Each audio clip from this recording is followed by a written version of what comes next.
All right, Rick, this is a fun time of the year. It's the last week of the regular season. Playoffs start next week, so people are scrambling for playoff spots. They're scrambling for seeding. They're scrambling for district championships. We've got 4 good games that are all going to decide district championships. Let's start off in 5A.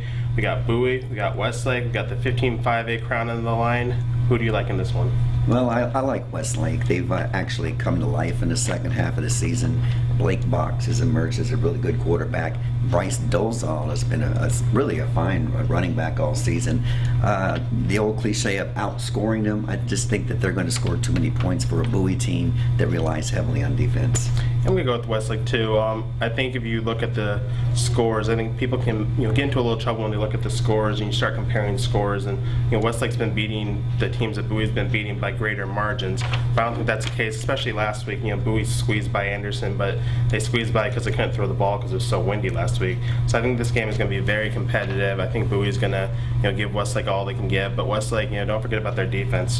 With Lance Duran and some of those kids been playing very well. I think offense and defense, they have a little bit too much firepower for Bowie, but good game.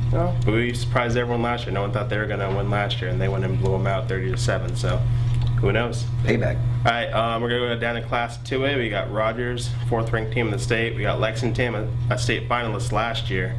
Who's going to win this one? Rogers is going to win, and all I have to do is say offense, offense, offense, and maybe a little bit more offense. 46 points is the lowest offensive performance they've had this year. You saw them score 70-something a few weeks ago. That was a game. That was the game against Thorndale. They just roll on. They're 9-0. They're either second or third in the state, depending on what week it is. Rogers has a chance to win state. They're going to win this game. I'm going to say Lexington in an upset. Lexington's had a very interesting season. They've had their downs. A couple weeks ago, they lost to Rosebud Lott, and that team's only won one district game this year. But they've also, smacked around Franklin and Thorndale, and Kogan Garrett. If he's on, he is one of the better quarterbacks you've probably never heard of.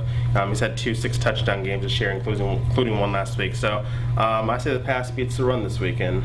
We'll see if the Eagles can soar to a victory. Well, they were good last year. All right, Class 2A, we're going to go even lower for our next game. Milano and Granger, 2 Class A schools. Between the 2 of them, 1 loss. Who's going to win this one? Well, it's going to go to the unbeaten team, and that would be Granger? Milano. Exactly. They're 8-1, but their opponents, 8 out of their 9 opponents have scored fewer than 20 points. They win with defense. Granger's always been kind of a defensive team, and that's what the tradition is. Milano, they've been sensational all year. They're a top 10 team in the state. It's hard to flip a coin and say, I think Granger's going to win. I'm going to say Milano. I think Milano's been pretty steady throughout the year. Granger's coming off a close win.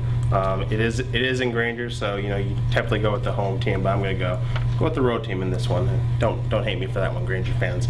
All right, we talked about 3 games. I'm sure everyone's waiting for us to talk about the big one, so let's do it right now. Lake Travis, Cedar Park. Last year, Cedar Park beat Lake Travis in the regular season, but we all know what happened in the playoffs, and Lake Travis went on to win a state championship after they beat Cedar Park by 1 in the quarterfinals. How do you see this one playing out? Well, I like both teams. If I had to pick one, I'm going to pick Lake Travis. I think Lake Travis is even better this year than they were last year when they won state. I think Cedar Park, although they are still a top 10 team in the state, isn't as powerful this year. They're still very good, 8-1, ranked 8th or 9th in the state.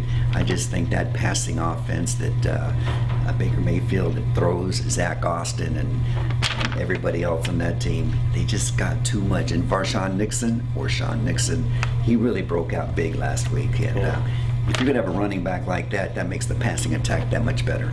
Cedar Park's been playing very good defense, probably the best test Lake Travis is going to get this season.